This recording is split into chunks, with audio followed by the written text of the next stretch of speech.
and saying, you know, is the age of the forever after marriage, Sharon, do you think an old-fashioned concept now? You know, look at our parents and our grandparents.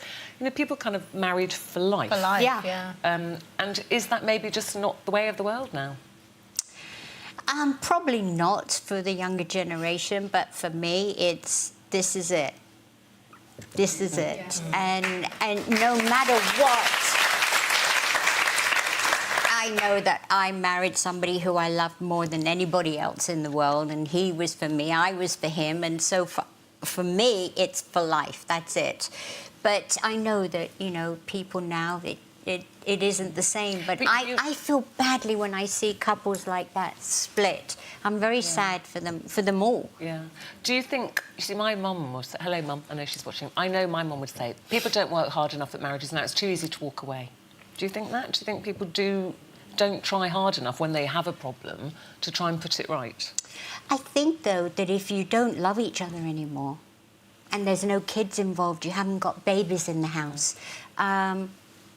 I think it's good that there's no stigma anymore. If you are unhappy, you can walk away. But if there's no love, there's no point in staying together. Exactly, which I think a lot of people do, you know. Well, I said, people say, like, oh, people married and they were married for years and years. I go, yes, a lot of them were probably in very unhappy marriages. Just because people stayed together didn't always mean they were But I also happily married. think there are some marriages where you see people where they've hit a bit of a bump in the road. And I think if you make it easier... So there's some suggestion this morning, there's a story around what they're calling beta marriages, where there's some suggestion that when you get married, you make it like a 2-year contract, and in 2 years' time you can have a look at it, and if you want to get out of it, that's the end of it, you know, or you renegotiate to get to the... Yes, you don't commit for life. I just kind of think when you get married, and I do think that a lot of young people still... I see it among my daughter and her friends...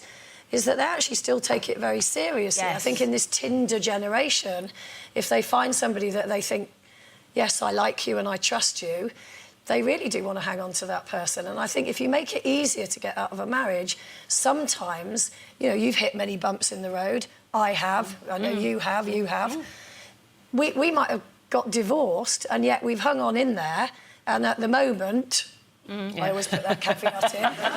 We're all having quite a happy time. But it is, the bottom line is, if you still love that person. But if that love has gone, then for both your sakes, you have to... We were saying, maybe with Davina, we don't know, because they've just, you know, issued a very sort of basic statement. But it is quite common with marriages that at that point where your children start to get a little bit older, and this is happening with me and my husband. Our youngest is now nearly 14. She's out all the time, she's got her friends, she's away.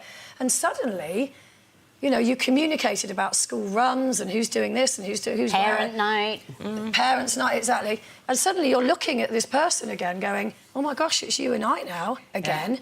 And do we still have that connection? And if the answer is no... Yeah, interesting. Well, let us know what you think about that. Temporary marriages, does that make sense? Maybe the marriage for life is an old-fashioned concept now. I'd love to know what you think.